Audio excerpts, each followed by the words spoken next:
Découverte de nos thèmes du 4 à la suite. Maintenant, on va voir si nos candidats se sentent inspirés avec d'abord autour de 20 ans. Autour de 20 ans, c'est le premier thème. La série Les Simpsons. La nature dans la mythologie grecque. Ah, ça me fait penser à quelqu'un, ça. Faut que j'en parle avec Clément. Et le thème mystère, bon, le quatrième thème, c'est toujours le thème mystère, bien entendu. Véronique, de mémoire, Véronique, la première fois, a choisi le thème mystère. Oui. La deuxième fois, a choisi le Thème mystère.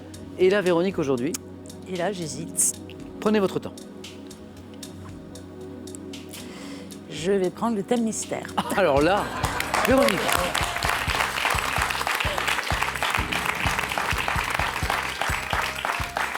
J'ai vraiment Véronique. hésité.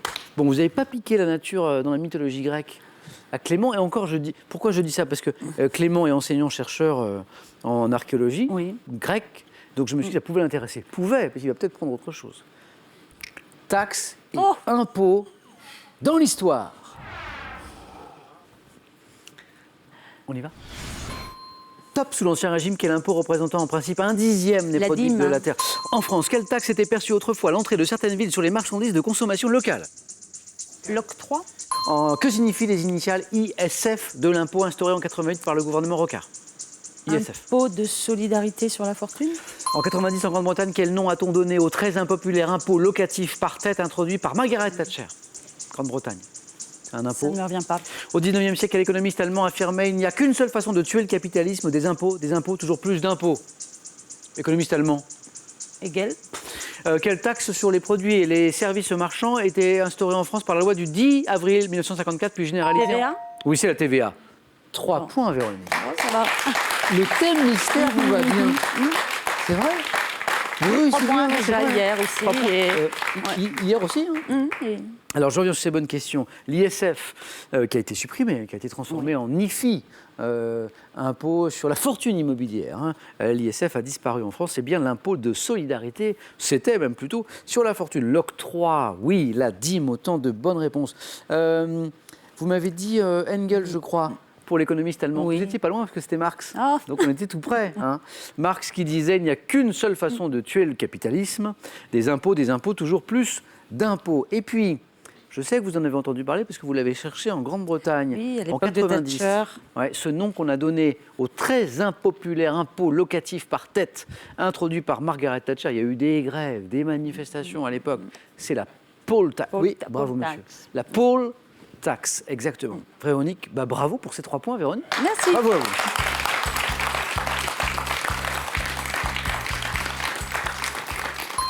Bravo Véronique pour ces 3 points. Clément, alors, je me suis dit tout à l'heure que ce thème, la nature dans la mythologie grecque, pouvait vous séduire, mais il y a aussi, autour de 20 ans, la série des Simpsons et donc la nature dans la mythologie grecque.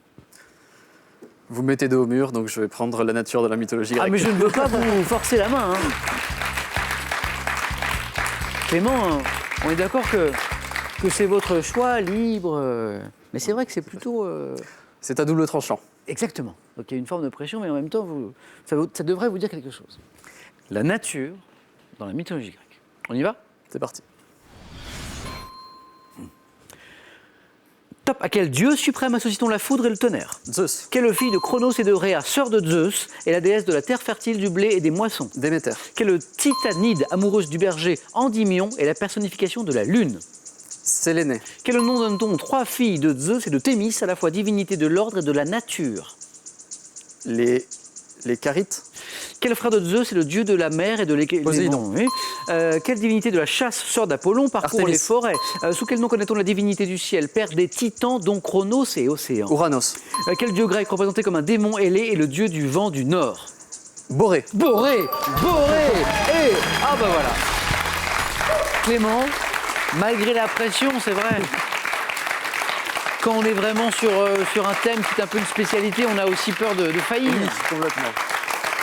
Parce qu'on se dit, il y a les collègues, il y a les amis qui regardent peut-être. Les étudiants. Et les étudiants. Alors combien de bonnes réponses? Parce que c'est un 4 à la suite, 7, mais on a 7 bonnes réponses. C'est beau quand même. 7 bonnes réponses. 3 Une question qui a manqué, une bonne réponse qui a manqué, puis 1-4 à la suite. Cette question qui a manqué, la voici. Quel nom donne-t-on aux 3 filles de Zeus et de Thémis, à la fois divinité de l'ordre et de la nature? Véronique, Olivier? Les heures. Les heures, les orailles, oui, bien sûr. Exactement. Oui, tout à fait. H-E-U-R-E-S. Oraille en grec. Oui. Exactement. Clément, félicitations et vous êtes qualifié. Merci beaucoup.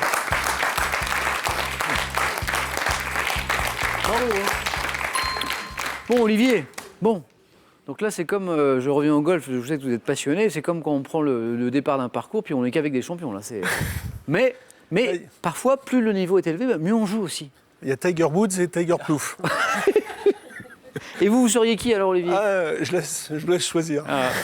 Olivier, c'est vous que je vais laisser choisir maintenant. Autour de 20 ans, la série Les Simpsons. Les Simpsons, je ne connais pas, donc autour de 20 ans.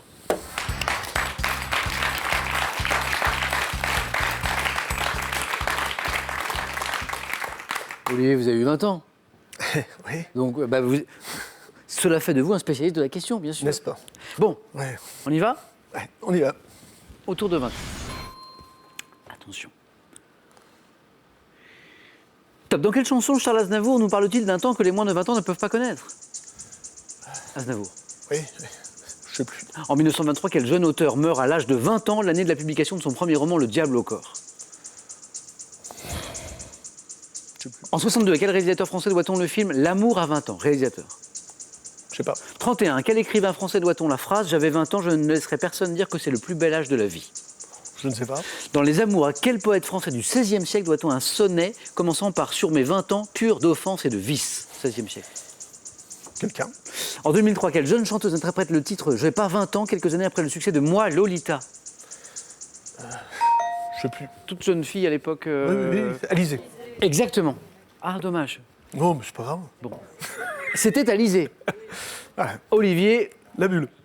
il vous a pas réussi ce thème. Attends. Il y en a un que vous auriez plus avant, pas? Aucun. Le thème, même pas le thème mystère. Les impôts, mon pauvre.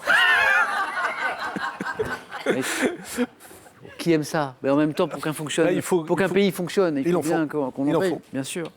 Olivier, je reviens pour le plaisir sur ces questions. Charles Aznavour, qui nous parle d'un temps que les moins de 20 ans ne peuvent pas connaître. La Bohème. Ouais, la Bohème. La Bohème.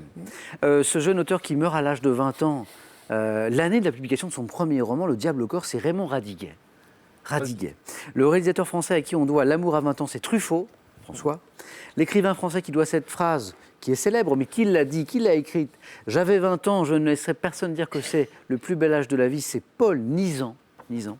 Et ce poète français du XVIe à qui on doit un sonnet commençant par Sur mes 20 ans, pur d'offense et de vice. Je l'entends? Ronsard. Pierre de Ronsard? Oui, c'est Pierre de Ronsard, exactement. Ronsard. Olivier, un grand merci. Merci. Merci Olivier.